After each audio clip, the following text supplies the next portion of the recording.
What's up guys, Sparky Izzy here, and today I'm going to show you how to change out a Pitboss Pro Series control board.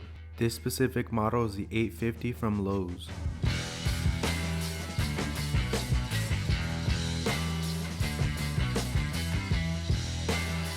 So I just recently got this smoker, and when I turned it on for the first time and tried to set it up to Wi-Fi, it didn't connect. So what I did is I talked to tech support and they helped me troubleshoot some stuff, and they determined that the board was faulty. So they sent me a new one. You'll know that the smoker is not connecting when you get this scanning screen on the app and it doesn't connect. So make sure you talk to tech support so you can get your free replacement. So the first step of this replacement is to unplug your smoker. Make sure you unplug it before you touch anything because you don't want to shock yourself. Next, you want to use a drill or impact or even a Phillips screwdriver to take off 8 screws under the pellet compartment.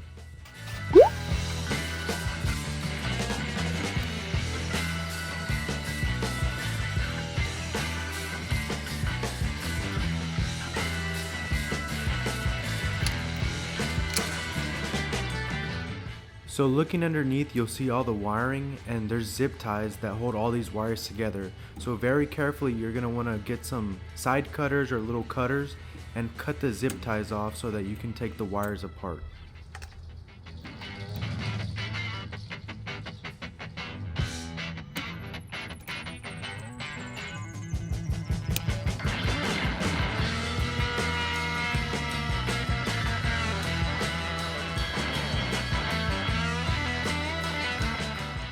With the zip ties cut off, now we can take off the controller. There's going to be 3 small little tabs on the bottom and 3 small little tabs on the top. You just gently push it to get it through the hole and it'll slide right out.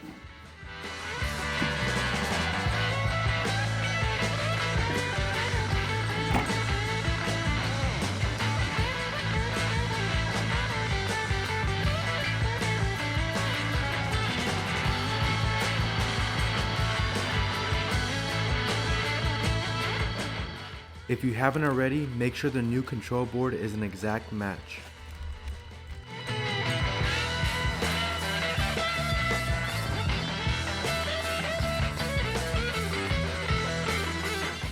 At this point, you can start undoing the wires. You can use this part of the video to refer back to it so you know what colors go where, or you can take a picture to make it easier for yourself. Also, the connectors only plug in one way, so don't worry about the orientation of which way the connector plugs in.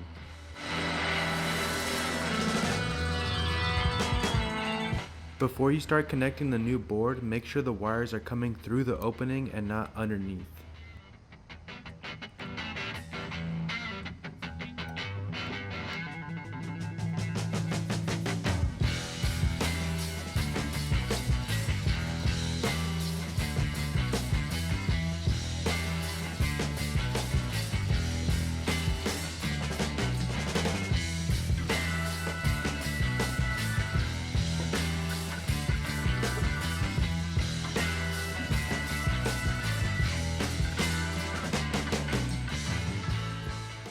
With all the wires connected, you can push the controller back in and it'll snap into place.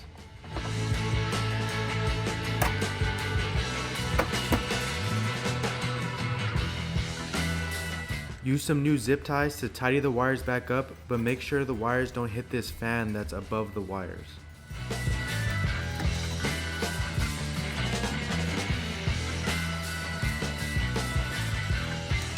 Once you got the new wiring secured, you can go ahead and close it back up.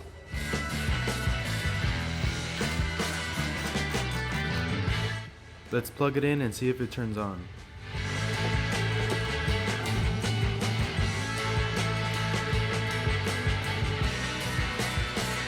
Alright, it appears to be working and the icon is blinking, so let's go ahead and pair it to the Smoke It app.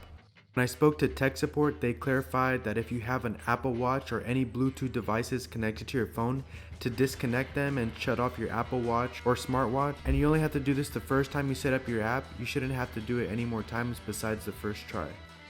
So when you open up the app, you're going to want to hit Grill, connect your grill and hit Smart Grills, and enable your Bluetooth and hit Next, and click on the smoker that you have. Once you found it, go ahead and click Next.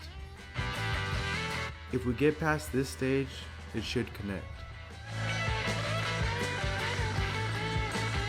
Alright, cool, it connected, so now you want to connect it to Wi-Fi.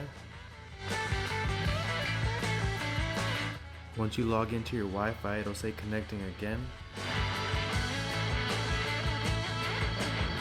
And then just name your grill.